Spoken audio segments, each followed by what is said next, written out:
This is going to be a video of testing 4 vintage 70s Linecord smoke alarms. So let's get started. First is the Vulcan PVR Mark II from circa 1975. So let's give it a test.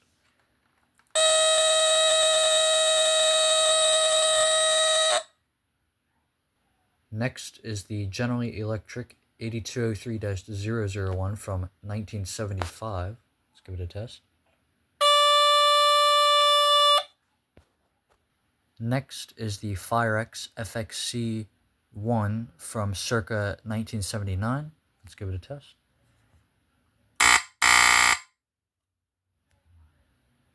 And last but not least is the Gillette Captain Kelly 941 from circa 1975.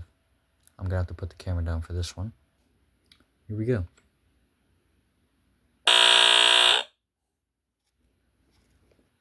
I hope you enjoyed, and I'll see you in the next one. Bye.